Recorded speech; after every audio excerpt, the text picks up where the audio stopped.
Welcome everyone, we're back with game 2 of the preseason. The Warriors played the Sacramento Kings in Golden One Center in Sacramento. It was DeMar DeRozan's debut for the Kings, which is crazy. And as always, this game delivered high-powered offenses. And yeah, the biggest question I put in the title is, how the hell does Wiggins, fit in all this? It kind of feels like Wiggins is out of place, and he obviously has not played because of the virus. And I don't know, I just feel like he might get traded eventually this season. Because you do want to put as many, as many minutes into your young guys. You want to give those minutes to Kuminga, to Podziemski, to Moody. And I think Wiggins just does not fit with this team. Unless, I don't know, maybe he could be able to play the number 2 spot with his point of attack defense next to Kuminga at the 3 spot. But that seems kind of... he would have to be the 2022 Wiggins that we saw, but, I mean, nobody knows how he'll be. And that will be really intriguing to watch once he is back, of course, from the virus, from the sickness.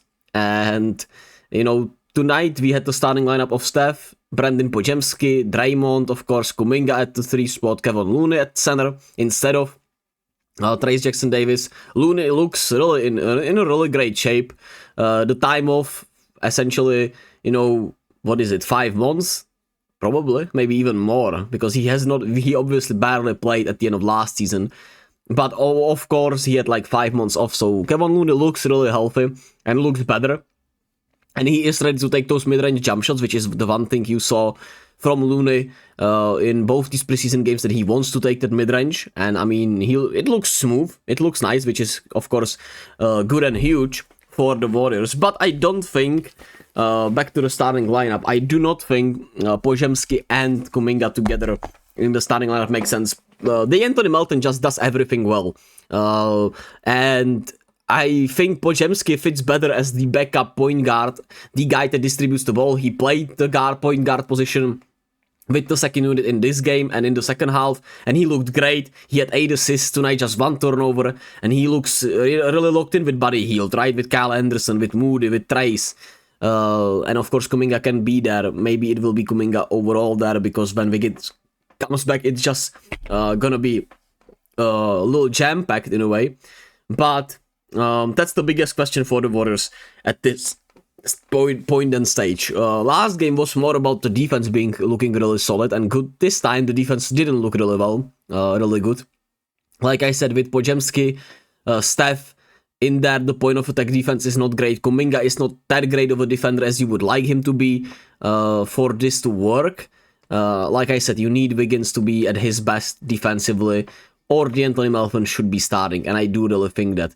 I think Podziemski as the backup point guard makes way more sense, while DeAnthony Melton being the starting 2 guard makes too much sense. But they do like DeAnthony Melton on the ball, and with the second unit they did give him some chances on the ball.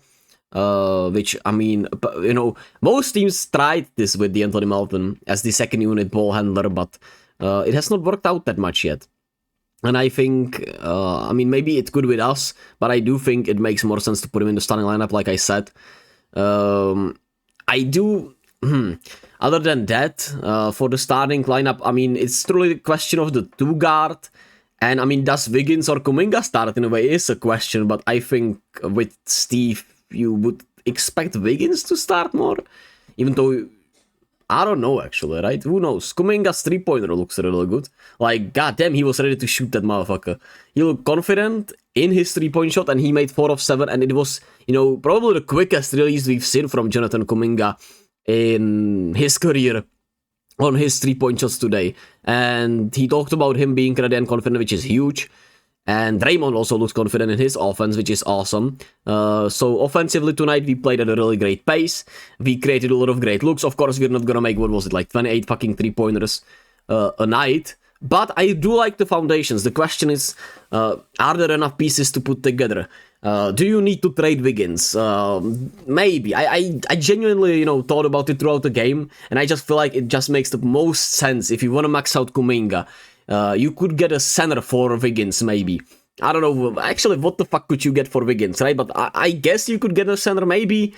Who is out there? Walker Kessler is out there, but Danny Ainge wants like fucking 2 first rounders once again because he's fucking He's on crack, man. I don't know what to tell you. Danny Ainge is just overrated as a GM and overall as everything. He's just awful, man. I hate Danny Ainge. With his evaluation of everything. You want to give up on a young center, but you want 2 first rounders for him when you barely played him last season and he didn't look that great last season. It just makes no sense whatsoever, but it is what it is. What else did I put here? Kuminga mid-range post-up early in the game. He hit a mid-range post-up. That was his maybe only mid-range that he hits. He was 6 of 11, so yeah, it was. But it's intriguing. I think in both games, Kuminga got 1 post-up mid-range in the post. Which is intriguing. We'll see if that becomes starting point for Kuminga to always get that 1 mid-range post up to start the game. And you gotta watch the Steph and Kuminga chemistry, right? You gotta watch that chemistry. You gotta see if they can mish and mash together. There was this good action that you're just seeing now. They worked off each other pretty well, but they need to get that on sync and better throughout the season, which of course, like I said, with Wiggins returning, how the hell do they develop that better? What else is there to say? Podziemski, offensively, I want to point out that the floater does not look good, man. The floater just does not look good. Of course, he was known for those fucking hook shots last season where he overdid it at times and he wanted to add a mid-ranger, add a floater, and the floater has just not looked right. The touch is just not there. Maybe it's jitters, maybe he just has a tougher time in the preseason, I don't know. But the floater just does not look there, even though at least the 3-point shot was there tonight and he was more ready to let it fly. 2 of 4 today, which we'll need to. Like I keep repeating, Steve Kerr wants them to let that motherfucker fly, and they shot how many 3-pointers? 52. And he wants...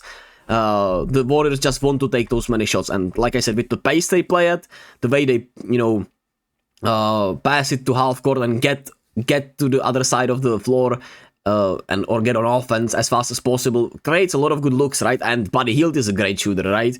He was 6 of 7 today, and he looks comfortable. We'll see defensively how much does this make sense, and he might be, used on a nightly basis in terms of, does he hit his first shot? If he does not, you might just sit him and not play him the rest of the night. Or if you just need a scoring barrage, try to have that microwave scorer out there, or a shooter more likely. DeAnthony Melton, 4 of 9. He, of course, is a really good shooter. You just hope he stays healthy, man. Please, DeAnthony. Kyle Anderson even a fucking 3-pointer. Mo Moody is ready to shoot it. Lindy Waters is ready to shoot it. So that's fucking awesome. Of course, Steph and Kuminga and Draymond. Kuminga, if Kuminga shoots like this, god damn, it's gonna be special. I know I'm a little all over the place, but I don't want to just some generic, even though I do think it's important to just have generic stuff in there. But what else is there? The second unit in the second quarter, or the start of the second quarter, it was Steph Curry. It was Steph starting, GP2, Podziemski, Kuminga, and Draymond, which that lineup did not make no sense, and GP2 does not look right for this team. The fit just doesn't seem like it's there anymore. You need a stretch 5 with him, and you would need him to be in just his, prime in a way. But he just probably is not with all the injuries. I don't know, man. GP2 might just not have a place here, because you just want... it just feels right to give those minutes to Moody, more likely, right? Because he is, of course, better offensively. And if Gary Payton does not play the defense he used to, it just doesn't make sense to have him over Moody there, who you have had for 4 years and did not give him the appropriate opportunity to develop and play enough in real games. Other than that, that's it for tonight, I suppose. On Sacramento's side, Sabonis was ready to shoot that mid-range, which is huge for them. DeMar, of course, looked great with that, and they were getting whatever they wanted of our point of attack defense. Got to the lane as easily as possible, got to their mid-rangers as easily as possible. They did not shoot the 3-ball well at all, but this offense should be good. The question is the outside shooting. Will they actually have enough? Keegan Murray, was a sniper. Coming out of college, but I don't know, man. Last year was really off, where he had that finger injury. Was it the finger injury? At the start of the season, I'm pretty sure he had a finger injury, which hampered him a little bit, but it still does not explain him just being not that great. Anyway, it does not want to show me. But he did not shoot that well from the 3-point line, and I just don't have that sharpshooter feel from him, even though he, of course, can have those games. Yeah, so there's that. We'll be back on Sunday, I'm pretty sure. Do the Warriors play on Sunday? Or Friday, actually? Yeah, we play actually on Friday, so I'll be back on Saturday talking about the Warriors. Probably tomorrow, I'll talk about, I'll do the tier list for point guards or something like that. Anyway, thank you all for listening, for watching. This was a little bit hectic. I'll try to make sure I have better notes next time, but hope you enjoy my Warriors rambling and fact stating. That does not make sense. Anyway, thank you all. Bye.